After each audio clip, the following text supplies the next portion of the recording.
Riot Fest. I'm here with state champs. Gentlemen, for the audio listeners, because this is on YouTube and on a podcast, can we introduce ourselves real quick? What's up? I'm Derek. I'm Ryan. And we're state champs. I love it. I'm Case from Q101. This is a Case For show in which I have coerced management and letting me talk to my favorite bands. We got state champs here live at Riot Fest in our Wayne's World setup. How fun is this, guys? Party time, excellent. It's very good. This yes, is good this stuff. is. I really commend the creativity. I want to stay and play some Super Nintendo after this, though. We can do that. You guys don't even have to play your set. Just I'm hang out down here. to do a set in here. Oh, we can do that also. We can do that. We'll bring in some VIPers. Yeah, it'll be great. Love it.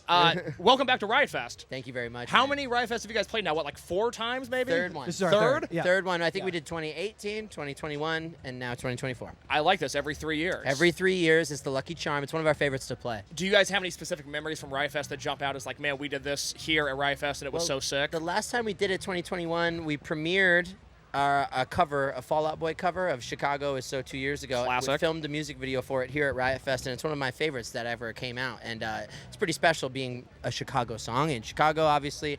And now we get to come back and watch Fall Out Boy after we're done playing in their hometown. Absolute insanity. I was going to say my favorite memory from Riot Fest is 2021. Our bus driver drove under a low underpass, took the roof off, and we were the band. When we showed up to Riot Fest, everyone already knew about it. Yo, you're the band? Yeah. Bus driver ripped our roof off here, so we need some vengeance today. Holy cow, that's the most terrifying thing I've ever heard. Yeah, it was pretty gnarly. Can we No imitate the casualties. sound it made? Everybody wake up! Everybody in the top bunks, get out! Just imagine like a tuna can opening. It was gnarly. It was crazy, dude. So, like, we were that band. Everyone was taking pictures and stuff. You guys the band that the bus tore in half or whatever? Yeah, get your pictures. Get the out of here. Sorry. No, it's okay. Was it a bus or a Sprinter? Or it was like, a bandwagon. Bandwagon. Oh, okay. Yeah, so we've talked to some bands recently who are like, yeah, ever since COVID happened, there's like a vehicle shortage. Like, we're trying to tour, and we literally don't have a vehicle to do it. Was it hard at all to, like, replace that van? You know, we kept that bandwagon. We drove it like 1 or 2 more nights. Yeah. After the roof was off, we had to like ratchet strap the roof back on. Our crew was very good about it in the moment, and then we drove.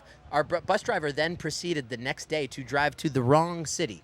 We were supposed to be in Detroit. Just and couldn't get worse. Supposed to be in Detroit for a show the next day, and we woke up in Indianapolis. That's tough, and I'm from Indianapolis. I would not wish that on anybody. That's tough. Is the bus driver still employed? We don't know. We don't know. We wish him the best. We really do. We just don't We want wish no ill will, but we just don't want to drive with him again. Yeah, we're good. We've moved on.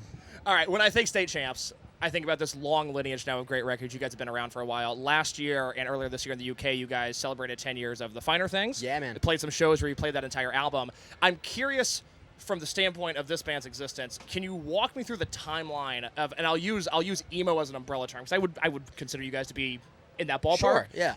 The emo acceptance, because I feel like there was a time in the mid-2000s where maybe that wasn't the thing to identify as, and then we hit this real weird wave with Travis Barker and his friends where it's like, no, emo is back, and now I feel like we're in this heavy nostalgia era. Can you guys sort of walk me through what it's been like being a band existing over the last 10 years in this space? It's wild. We came in the MySpace era, where that's all we kind of really knew, but it was post-LimeWire era, so I like to call that, I don't know, the third wave of emo-adjacent pop-punk that we are. That's so music journalist of you, by the way. That is so... There's the label you're looking for. Stereo Gum, take note. Yeah, that is perfect. And I might be a little bit off, but people can debate that, whatever. But then, Instagram, Twitter became so essential to what we are, and Warped Tour, we owe our career to Warped Tour in general, which is huge for us, and festivals like Riot Fest. So it was crazy coming up into that. And then it turned into short-form content era, which is TikTok and Instagram Reels, YouTube Shorts. And that's another thing that we're trying to, feed into as a band as well and try to ride the line. Trying to understand it. Understand to be it honest. without being cheesy and lame and lose our diehard fans where it's like, why are you doing this dumb stuff, But while also just understanding where we come from, make music that we want to make, and keep touring and have fun. So we try to keep it rootsy with us, and also just keep setting goals and achieve them, and then add to the goal list, if you will. We never went away either. I feel like a lot of bands kind of were like, okay, they were in this era and then they weren't doing this era and then they came back and they're kind of not necessarily reaping the benefits, but oh, people want to see this again. Let's do it. It's this, why we started. But we never stopped, so it is weird to think about the different eras of music consumption. There was that fourth wave, you know, with MGK, Machine Gun Kelly coming in and making a pop punk album. People debate whether that's good or not for bands of our caliber, and we thought it was great. We went on a tour with Fall Out Boy, Machine Gun Kelly, and us, and on the Mania tour in 2019. And that was right before he turned into a pop punk star. Yeah. You know, and I think it was great. It's all good. Now, where's the trend going to go? We're still going to be here doing what we do and be the best at it, you know? Yeah. I'm so glad you said that, because I think the part about never taking a break for you guys is so interesting. I've never been in a band. I love bands. I love music. I've never been in a band. I've never been on tour.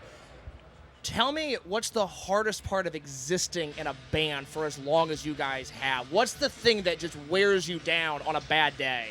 I mean, dude, that's a great question, because I think we've been pretty open about this in past interviews and over the years, is just maintaining the relationship with your friends, because it's a business, it's a band, people's lives and priorities change, and like learning to respect those people's like actual personal lives, but also like, you know, you're going through it with them because it affects your life in a certain weird way. And just like maintaining that relationship and being friends and still loving each other. And that was something that we 100% needed to tap back into when we made this record, because I think there was a time where we were burnt out. We're like, what the fuck is next? Like how hard can we go? How much longer can we go? Look at everyone's lives. They look different. And now I feel like we're connected. Like, dude, we're having like so much fun together again. It's fucking awesome. Yeah, we had to value some time away from each other to then miss each other and be back at it and love what we do again. Absolutely. Well, you guys do have the new record coming out. My first question about it, why do bands choose to release self-titled albums? Like, you could have called it anything, and then you just called it State Champs. Yeah. I've never understood why bands do that. Now, the album cover's sick. I'm sure the record's going to be great. What was the inspiration behind just a self-titled album this time around? Usually bands end up doing a self-titled album around their third album, I would say. Maybe sometimes second, sometimes fourth. We made it to 5 albums before we finally decided to do it. So I'd like to take that as a W in itself. But also, I think this is a first record where it encapsulates what we are and who we are as a band, as State Champs. And it kind of has a little bit of each era that we've ever had as a band. It could be, all of these songs, most of them, could be on any of the records that we've ever put out. A lot of them are very rooty, more towards our earlier stuff, maybe The Finer Things, our first album. But the production quality and the songwriting ability, I think, is top tier. It's the best we've ever had. Yep. And we decided to brand it with the symbolism. This is what we are. Yeah, this is who we are. So we branded it, the album cover is a trophy. And we never wanted to use the trophy to symbolize State Champs. We thought that was a low-hanging fruit for so long. But we're finally doing it because it's the self-titled album, and this feels like the most organic form of State Champs ever, and we can't wait to share it with everybody. I was going to say, something I'm excited about is I feel like people are still finding out about our band, like this far into our career, and if you start with State Champs, I feel like it catches you up to like where we are. You know what I'm saying? Yeah, absolutely. Yeah. Absolutely, that's great. I'm curious, before people hear this record, because this will come out a little bit before, what's the one thing on the album you're most excited for people to hear? Whether it's a riff, whether it's a chorus, when you're going town to town on tour, what you're going to do with Knuckle Puck here in the next few months, what's the one thing you're really hoping somebody comes up and at a show says like, hey man, I heard that. That was sick. That was a game changer. I would say Great that'll be the next single that we release. And what's that song called? That song is called Save Face Story, and I think it's probably the best song on the exclusive. album. That's an exclusive right here, baby. It's going to be the lead single for the album. We're going to shoot a music video for it next month. So yeah, you're the first to hear about this too. And it also has the only feature on the album, and it's a German hardcore band called Slope.